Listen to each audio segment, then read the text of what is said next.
Hello बच्चों, स्वागत है आपका अपने channel math zero to infinity by Mohammad sir. उम्मीद करता हूँ कि आपकी बोर्ड एग्जाम्स की तैयारियां काफी जोर शोर से चल रही होगी। इस समय आपको जो सबसे बड़ी प्रॉब्लम रहती है वो रहती है चैप्टर इंटीग्रेशन को लेकर, क्योंकि बच्चों को अक्सर बोलते हुए देखा गया है कि सर हम differentiation, matrix, determinant, vector, 3D, इन जितने भी रिमेनिंग चैप्टर्स हैं इंटीग्रेशन के अलावा, उनकी प्रॉब्लम्स को हम विद इन टाइम को काफी इजीली सॉल्व कर लेते हैं। लेकिन जैसे ही इंटीग्रेशन की प्रॉब्लम्स आती हैं, हम उनको इतना इजीली सॉल्व नहीं कर पाते या फिर कर ही नहीं पाते। उनमें हमें टाइम काफी अधिक लगता है या कुछ इस तरह की बातें सुनने को मिल जाती हैं। लेकिन अब आपको डरने की जरूरत नहीं है, क्योंकि मैं आज आपसे कमिटेड हूँ कि आप ऐसे डिफिकल्ट प्रॉब्लम्स को भी विद इन टाइम और बहुत ही शॉर्ट टाइम में बहुत ही इजी टेक्निक्स के थ्रू आप सॉल्व कर पाओगे। लेकिन साथ ही आपको भी कमिटमेंट करना होगा मुझसे कि अगर आप 100% सेटिस्फाइड हो और आप ऐसे टफ क्वेश्चंस को भी बहुत ही इजीली सॉल्व कर पा रहे हो, अब आपको डर नहीं लगता, डर हमेशा के लिए चला गया है आपके अंदर से, तो प्लीज चैनल को सब्सक्राइब और लाइक जरूर करना। तो आइए देर न करते हुए शुरू करते हैं वीडियो।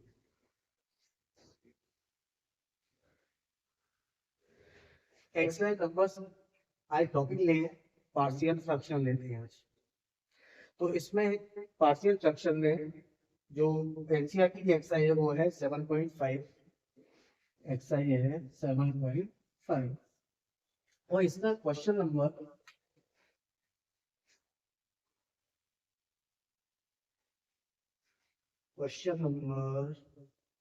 16, जो काफी टफ लगता है बच्चों को।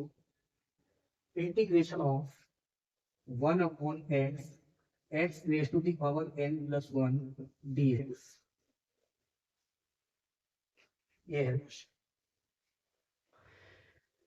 अब देखिए, देखने में तो काफी टफ लग रहा है कि किस तरह से हम सॉल्व करें। जैसे उसमें हिंट दी हुई है कि न्यूमरेटर और डिनोमिनेटर को x की पावर n-1 से पहले मल्टीप्लाई कराओ और उसके बाद फिर पार्शियल फ्रैक्शन में ब्रेक करो, देन उसके बाद में उसको सॉल्व करो, तो काफी टाइम लगेगा उसमें। अब देखो कितना इजीली ये सॉल्व हो जाएगा एक मैजिकल टेक्निक के थ्रू। इसको हम क्या है, सबसे पहले तो ये टेक्निक हम किस तरह से अप्लाई करेंगे, कब अप्लाई करेंगे, ये जानते हैं। देखो, अगर ऐसा केस है एक एक्स में सब्ट्रैक्शन एडिशन हो रहा हो, मतलब हमें कोई ये मतलब नहीं है एक्स की कितनी पावर है, इससे हमें कोई मतलब नहीं। लेकिन उसमें क्या है, एक्स में सब्ट्रैक्शन या एडिशन हो रहा हो, यहाँ पर क्या है, ये एक्स की पावर है और इसमें +1 है, और एक एक्स पूरी तरह से फ्री है या फ्री है पूरी तरह से, तो कुछ इस तरह का केस आ जाएगा। तो आपको बिल्कुल भी घबराने की जरूरत नहीं है। आपको क्या करना है, सीधा एक्स की पावर एन को कॉमन ले लीजिए। क्या करोगे, एक्स की पावर एन को कॉमन निकालोगे। जब एक्स की पावर एन कॉमन आएगा तो क्या रहेगा, यहाँ पे कॉमन की डिवाइड करना होता है। एक्स की पावर एन को एक्स पावर एन से डिवाइड करोगे तो क्या आएगा, 1 प्लस 1 को एक्स पावर एन से डिवाइड करेंगे 1/x की पावर एन, और ये भी एक्स सिंपल। अब इसके बाद क्या करोगे, is equal to 1 base same है दोनों का एक्स, तो पावर तो एन होगी। क्या हो जाएगा, एक्स की power n plus 1, 1 power n, then this is 1 plus 1/x की पावर एन dx। अब आपको क्या करना है, जिस ब्रैकेट में से आपने x की पावर एन को कॉमन लिया है, उसी ब्रैकेट को पूरे पूरे ब्रैकेट में, this whole bracket you have to put t। आपको इस पूरे ब्रैकेट को t मानना है। तो लेट 1 प्लस 1/x की power n equal to t। क्या आएगा इसका डिफरेंस, जिसको भी हम t सपोज करते हैं, भाई पहले यहाँ x के टर्म में दो, इंटीग्रेशन x के रेस्पेक्ट हो रहा है, यहाँ dx है। जब x को हम t में कन्वर्ट कर दें तो dt आएगा, तभी तो इंटीग्रेशन सॉल्व होगा। तो हम क्या करेंगे, dx को dt में कन्वर्ट करने के लिए इसको डिफरेंशिएट करते हैं, आप अच्छी तरह से जानते हैं। तो वो क्या आएगा, 1 का डिफरेंशिएट 0 प्लस इसका डिफरेंशिएट क्या आएगा, ऊपर जाए करेंगे, ये हो जाएगा x की पावर -n हो जाएगा, और x में -n में x और n का फॉर्मूला अप्लाई करते तो क्या आएगा, -n x की पावर -n माइनस, इसका डिफरेंस हो गया। इसको हम शॉर्ट में क्या लिख सकते हैं, माइनस एन अपॉन एक्स की power n plus one. Power negative है तो नीचे आने पर पावर का साइन चेंज होगा। अब क्या हो जाएगा मुझे, ये बहुत ही सिंपल सा है। क्या निकल के आया, माइनस एन अपॉन एक्स की power n plus one is equal to क्या हो जाएगा, d t upon d x. Simple. तो यहाँ से dx फाइंड करेंगे, कितना आएगा, dx इधर आ जाएगा, ठीक। माइनस एन को डिवाइड कर देंगे तो dx इधर क्रॉस में आएगा तो क्या आएगा, dx अपॉन x की power n plus one is equal to dt upon minus n. भाई माइनस एन इधर जा सकता है कि नहीं अपॉन में, और dx इधर क्रॉस में आ गया तो dx upon x raise to the power n plus one equal to क्या आ गया, dt अपॉन माइनस एन। इस वैल्यू में यहाँ सब्स्टिट्यूट कर दो सिंपल, तो क्या आएगा, इज इक्वल टू ये हो जाएगा, तो dx upon x raise to the power n plus one, ये पूरा क्या रख सकते हैं इसकी जगह पे, dt upon minus n. dx upon x raised to the power n plus 1 becomes dt upon minus n. Now, 1 plus 1 upon x raised to the power n, this is t. So, you can put this as t. t put कर दिया हमने simple. क्या आएगा ये, minus का 1 by n constant, ये बाहर आ जाएगा 1 अपॉन t dt। क्या आ जाएगा, माइनस का 1 अपॉन n, 1 अपॉन t का इक्वेशन जानते हो, log t।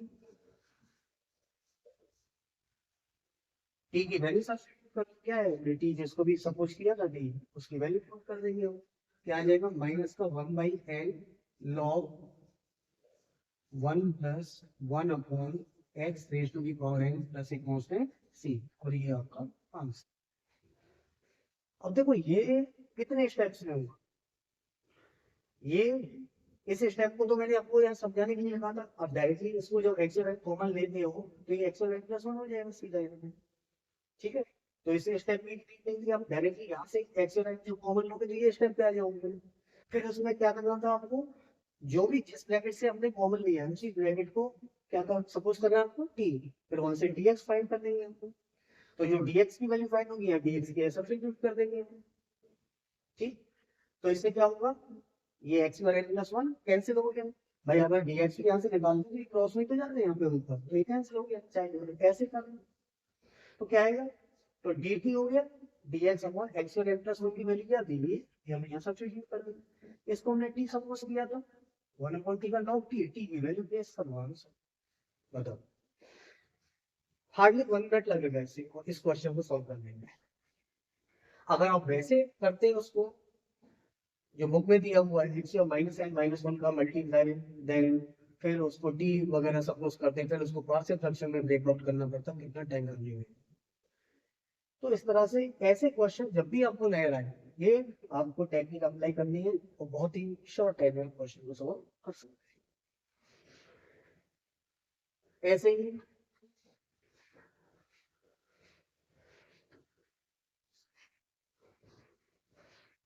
और भी कितने क्वेश्चन।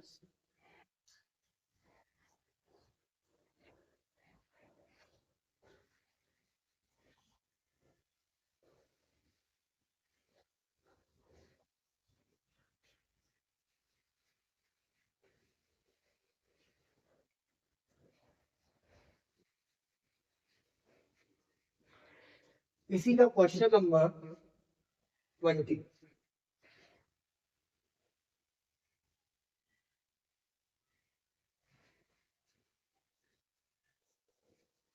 और 20 में क्या कह रहा है, 1 upon x integration of 1 upon x x raise to the power 4 minus 1 dx। एक और क्वेश्चन है, क्वेश्चन नंबर 23।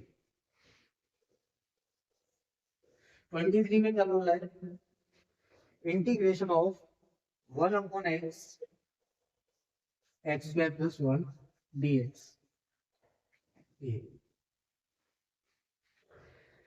और ये अभी तो हमने सॉल्व किया था, इंटीग्रेशन किसका किया था, 1 upon x x raise to the power n plus 1 dx।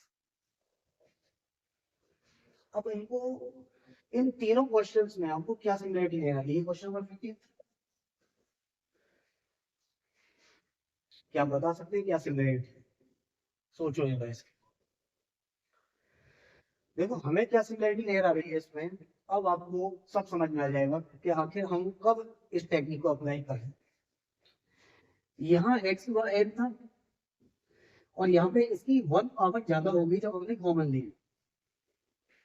ऐसे ही यहाँ पे x की पावर 4 है, जब इसको कॉमन लेंगे इसकी 1 पावर ज्यादा हो जाएगी, यहाँ पर भी यहाँ x पावर यहाँ पर भी 1 पावर इंक्रीज हो जाएगी। तो क्या देख रहे हैं, सेम सिचुएशन है तीनों क्वेश्चंस में। तो जब भी ऐसा केस हो फिर कॉमन लेने पर और उसकी एक पावर इंक्रीज हो जाए, जो जिससे भी हमने कॉमन लिया है, जिस ब्रैकेट से भी कॉमन लिया है, उसके जो मल्टीप्लाई में एक और टर्म है x जो कि फ्री फ्रॉम कांस्टेंट है, तो उसमें अगर 1 पावर इंक्रीज होती है तो ऐसे में हमें क्या करना है कि हमें सबसे पहले उस वैल्यू में से उस x के टर्म को कॉमन लेना है, जितनी भी पावर है होल द पावर, ठीक है, हमें कॉमन लेना है और उसके बाद उसको क्या सपोज करना है, ब्रैकेट को t सपोज करना है। तो देखो कितनी सिंपल आप क्वेश्चन को सॉल्व कर पाओगे। जैसे क्वेश्चन नंबर 23 ले लीजिए, सेम ही क्वेश्चन से सभी लेफ्ट हमने क्या बताया था, वही टेक्निक से 1 अपॉन, सबसे पहले हमें x स्क्वायर कॉमन लेना होगा यहाँ से। जब x स्क्वायर कॉमन लेंगे तो x की पावर कितनी हो जाएगी, पावर 3 हो जाएगी।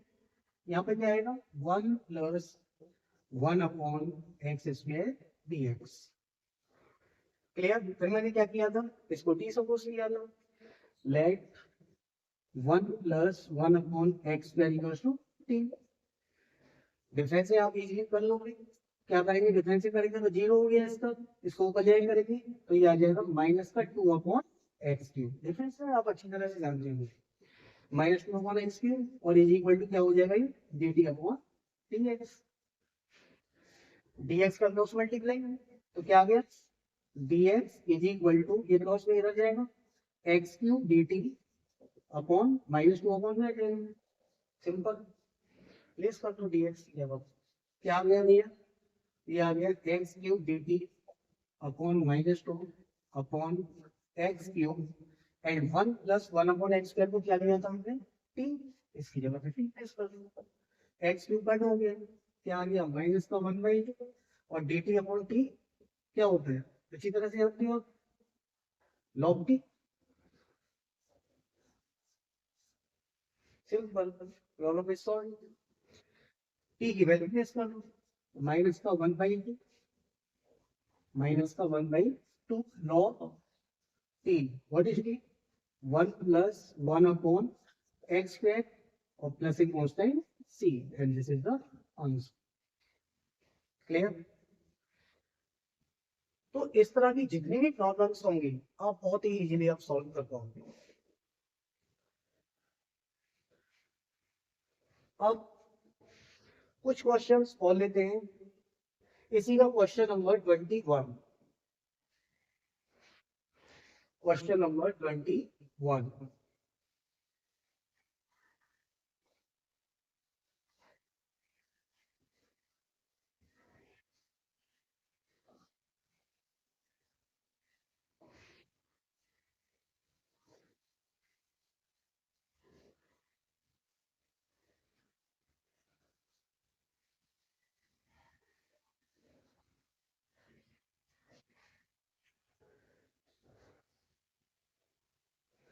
21 में क्या कराएंगे, इंटीग्रेशन ऑफ 1 अपॉन ए की power x minus 1 dx, 1 upon a की पावर x माइनस 1 dx। अब उसमें फिर से ये बोल रहा है कि एक बार x की सपोज करो इंडिपेंडेंट है, देखिए हमें ऐसा कुछ नहीं है। हम क्या करेंगे कि वो ऐसी कभी भी प्रॉब्लम आए कि एक्सपोनेंशियल टर्म और उसमें प्लस माइनस में कुछ हो, लेकिन वो एक्सपोनेंशियल नहीं है, कोई कांस्टेंट है, बाकी का उसके अंदर वो कुछ भी नहीं। तो हमें सिंपल सी बात एक चीज करनी है ऐसे केस में, वो भी डिनोमिनेटर में होना चाहिए। अगर न्यूमरेटर में होगा तो वो सेपरेटली सेपरेट करने और उसके बाद मल्टीप्लिकेशन भी हो जाएगा ठीक है। लेकिन यहाँ पे हम क्या कर सकते हैं इसमें भाई, इसमें हम कर सकते हैं भैया, हम e की पावर x को लिख क्या सकते हैं, 1 अपॉन e की पावर माइनस एक्स माइनस 1। बस एक छोटा सा काम करना है, e की पावर x को आपको डिनोमिनेटर में लेना है, इसके इसके डिनोमिनेटर, इसके डिनोमिनेटर, तो 1 अपॉन e की पावर माइनस एक्स हो गया, माइनस 1 माइनस 1। ठीक, अब क्या करना है आपको, सिंपल सा काम करना है, एलसीएम लेंगे तो क्या आएगा 1 अपॉन 1 माइनस ए की power minus x upon a की पावर माइनस एक्स हो जाएगा। ठीक, न्यूमरेटर पे चला जाएगा यहाँ पर, क्या आएगा ए की power minus x upon 1 minus a की पावर माइनस एक्स dx। ठीक, क्या करेंगे हम, अब हमारा इंटीग्रेशन हो सकता है इजीली। इसको अगर हम t सपोज करें तो इसका डिफरेंशिएशन नंबर लिखा हुआ है, कैंसिल हो जाएगा। तो लेफ्ट क्या बनेगा, 1 माइनस ए की power minus x equals to t, क्या हो जाएगा 0 प्लस ए की पावर माइनस एक्स का e की पावर माइनस एक्स हो, ठीक, माइनस एक्स का माइनस होगा तो ये प्लस हो गया, is equal to dt upon dx। यहाँ से dx कितना मिलेगा, dt अपॉन ए की पावर माइनस एक्स। प्लेस कर दो इसको यहाँ, क्या आएगा इज इक्वल टू, ये हो गया ए की पावर माइनस एक्स, dx कितना है हमारा dt अपॉन ए की power minus x upon 1 minus e की पावर माइनस एक्स को क्या सपोज किया था हमने t, तो ये हो गया t, ए की power minus x cancel bye e की पावर माइनस एक्स, क्या आ गया भैया dt अपॉन t। जानते हो अच्छी तरह से क्या हो गया log t plus inverse t की वैल्यू प्लेस कर दो, ये वाला आंसर सिंपल। तो इस तरह से आप क्वेश्चंस को सॉल्व कर सकते हैं। Thank you.